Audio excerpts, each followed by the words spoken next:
Hello friends, welcome to my channel. आज हम orange cake बनाएंगे।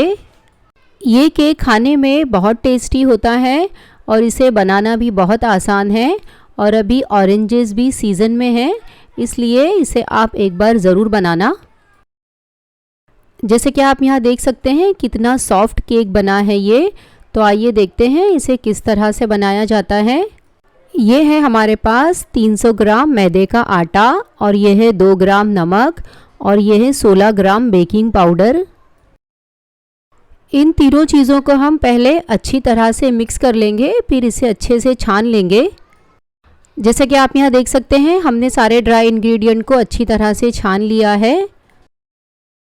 अब हम एक मिक्सिंग बाउल लेंगे, उसमें हम 3 अंडे डाल देंगे। 3 अंडे के साथ हम 200 ग्राम कैस्टर शुगर डाल देंगे।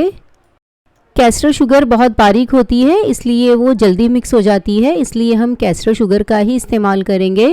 अब हम शुगर को अंडे के साथ पहले अच्छी तरह से मिक्स कर लेंगे। फिर हम अंडे को शुगर के साथ व्हिप करना शुरू करेंगे। अब हम शुगर को बिल्कुल मिक्स होने तक व्हिप करेंगे। हैंड मिक्सर की स्पीड हम लो पर ही रखेंगे। जैसे कि आप यहाँ देख सकते हैं हमने अंडे को अच्छी तरह से व्हिप कर लिया है। अब हम एक बार चेक कर लेते हैं शक्कर कितनी मिक्स हुई है। शक्कर के दाने अभी भी थोड़े सी बड़े हैं, इसलिए हम फिर से मिक्स करेंगे।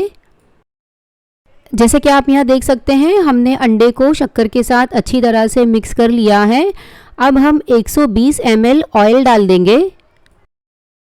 तेल हम बिना फ्लेवर वाला यूज़ करेंगे, क्योंकि हम फ्लेवर वाला तेल यूज़ करते हैं तो केक में उसकी स्मेल आती है।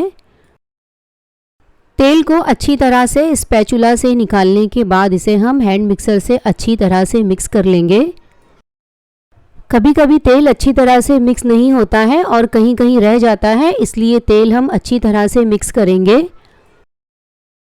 जैसे कि आप यहाँ देख सकते हैं हमने तेल को भी अच्छी तरह से मिक्स कर लिया है।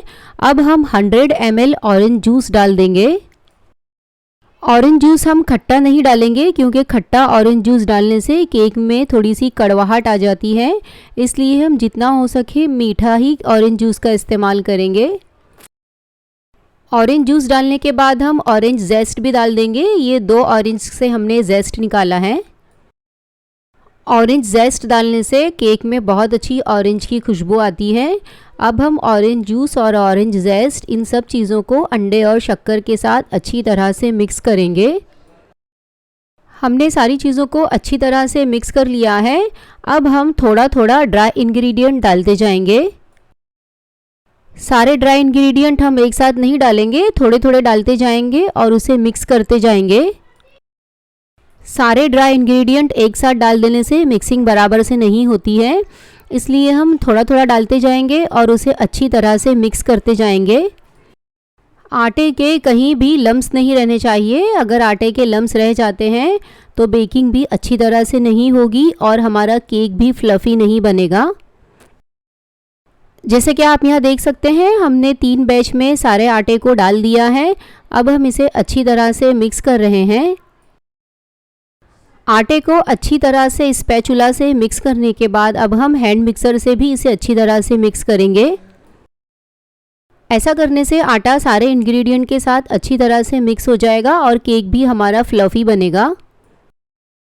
हैंड मिक्सर की स्पीड हम स्लो ही रखेंगे, हाई स्पीड पर हम मिक्स नहीं करेंगे। अब हमारा केक का मिक्सचर तैयार हो गया है। हमने पाउंड केक को ग्रीस कर लिया है और उस पर पार्चमेंट पेपर भी लगा दिया है।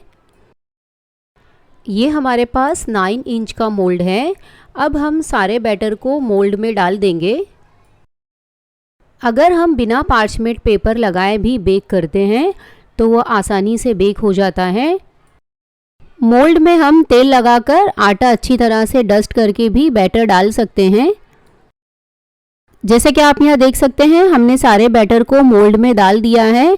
अब हम इसे अच्छी तरह से शॉक देंगे। ऐसा करने से केक में एयर बबल्स नहीं बनते हैं।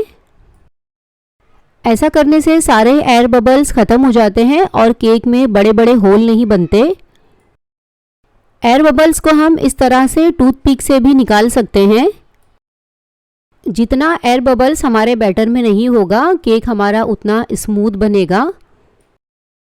जैसे कि आप यहाँ देख सकते हैं, हमने सारे एयर बबल्स को बैटर से निकाल लिया है। अब हमारा बैटर तैयार हो गया है। ओवन को भी हमने 175 पर प्री हीट कर लिया है। अब हम इसे 35 मिनट के लिए बेक करेंगे।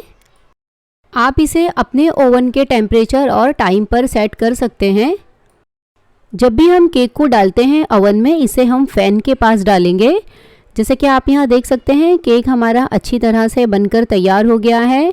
हमने इसे ओवन से निकाल लिया है। अब हम इसे अच्छी तरह से शॉक देंगे। अब इसे पूरी तरह से ठंडा होने देंगे। जैसे कि आप यहाँ देख सकते हैं, केक हमारा अच्छी तरह से ठंडा हो गया है। अब हम इसे मोल्ड से निकाल लेते हैं। इस तरह से हमारा ऑरेंज केक बनकर तैयार हो गया है। अगर आपको मेरी रेसिपी अच्छी लगी हो तो कमेंट करके मुझे ज़रूर बताना और मेरे चैनल को सब्सक्राइब करना और मेरे वीडियो को लाइक और शेयर करना।